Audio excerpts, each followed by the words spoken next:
So we talked earlier about putting yourself in bed at night and basking your way to sleep. Right.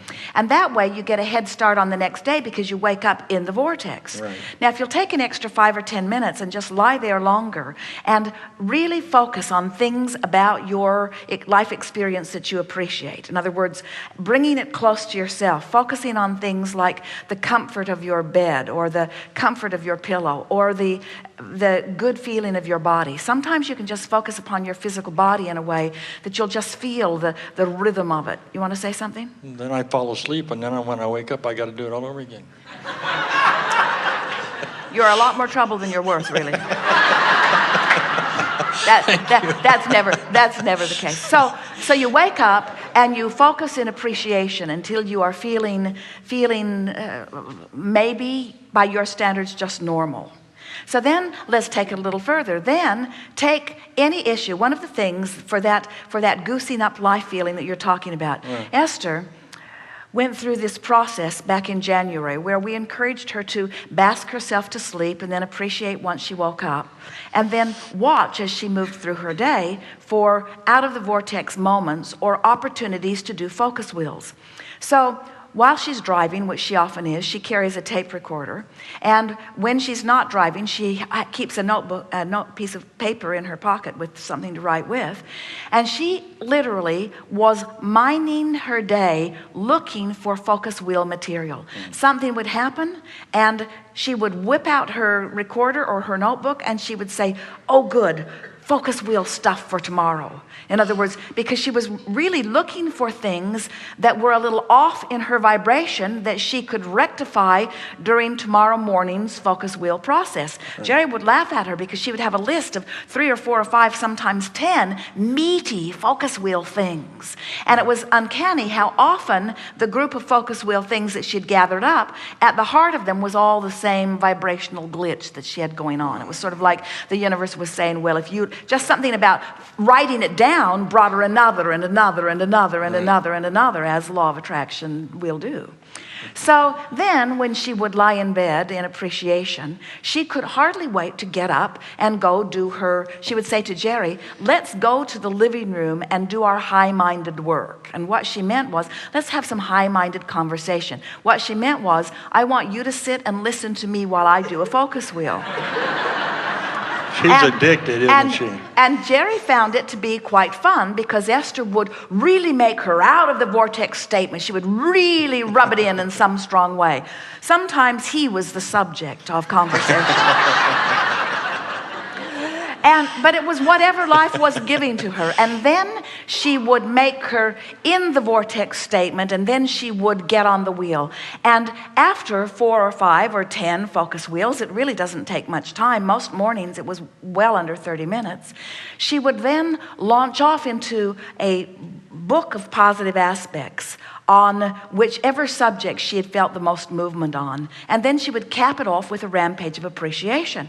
So as the days would go by, each one building on the next, she started getting that sort of euphoric feeling of well-being. It began to follow her every way. And she began to announce to Jerry, "I'm in the vortex and I am never coming out."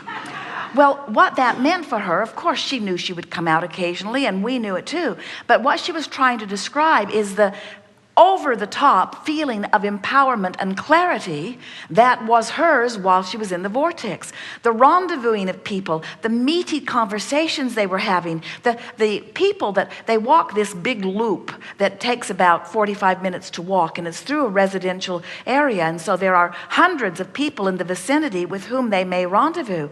And the more in the vortex she became, the more the people that happened to be at their mailbox or happened to be walking their dog or happened to be out and about, that happened to come into conversation, the more they were a vibrational match to Jerry and Esther's inside the vortex chat. In other words, you talk about wanting that feeling of elation. To be in the vortex is to have that cooperative universe, the laws of attraction, the energy that creates worlds acting as your concierge, acting as your travel guide, acting as your liner upper of all things that come. And under these conditions, the food that comes doesn't just taste better because you're in the vortex. It tastes better because it was prepared better. It tastes better because it was purchased better. It tastes better because your inspiration to eat there was more on track. In other words, every aspect of your life gets tuned to such a frequency that you begin to feel like the entire world is aware of you and adoring you and working in concert in order to make your personal world even better than it was a moment before. And that's exactly what is happening. When you get into the vortex, the energy that creates worlds is acting as your agent. We wonder how any of you could ever bear to not consistently be in the vortex. So if it feels to you sort of mundane or sort of blah, blah, or sort of neutral, we want to announce to you, you just haven't really been in there long enough to really secure the vibration of it.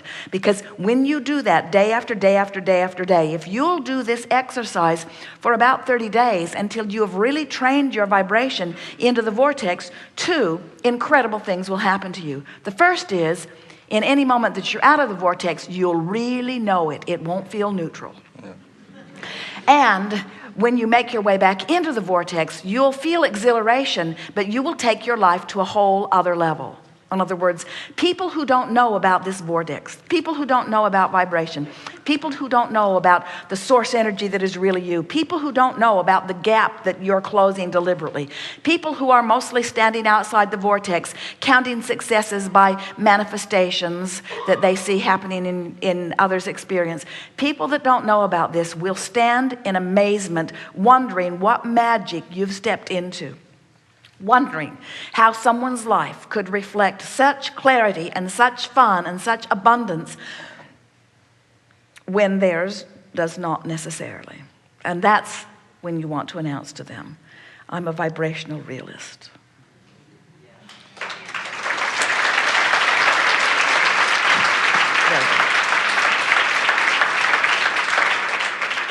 So what are you saying? In the 25th century, there's going to be a 12-step process for people like us who are addicted to being in the vortex, like Esther?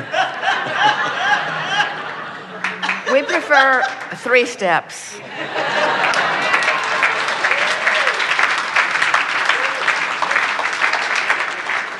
Ask, contrast helps you do it.